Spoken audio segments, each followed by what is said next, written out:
ឆ្នាំថ្មីហើយលេងខ្លួនសង្ហាផ្អើលអស់កញ្ញាទាំង12ភូមិពូកែរាវស៊ីសំដីសែនទុនជាម្ចាស់ហាងធំឈ្មោះ Ben Coffee អូនចេញពីវត្តហត់ទេមៀមេហត់ទេមៀមេចូលញ៉ាំកាហ្វេ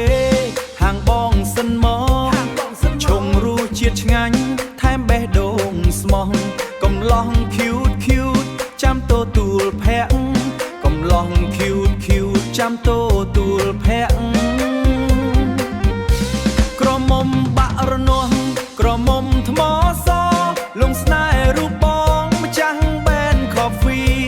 ក្រមុំក្រាំងធំនិងភូមិថ្មីញញឹមស្រស់ស្រាយចង់បានកាហ្វេទិញកាហ្វេមួយបងថែមបេះដូងអូនកុំរំលងបរោះសង្ហា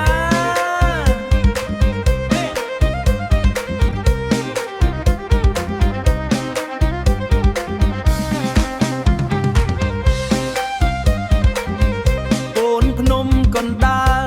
ត្រពាំងគ្រួអើយបងញ៉ែបានហើយមិនអោយទំនេរបងញ៉ែបានហើយមិនអោយទំនេរ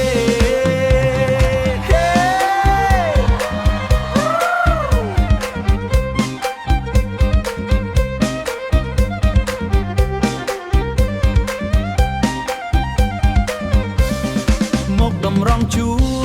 ម្ចាស់កាហ្វេពៀនមាសកើតលិចត្រយឹងខ្ពស់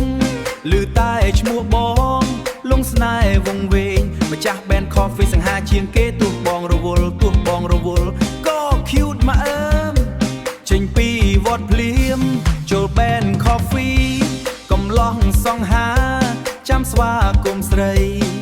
ទិញកាហ្វេមួយថែមស្នេហ៍ភក្តីបានទាំងកាហ្វេបានទាំងក្តីសុខក្រមុំបាក់រនាស់ក្រមុំថ្មសលងស្នេហ៍រូបបងម្ចាស់ Ben Coffee ក្រមុំក្រាំងធំ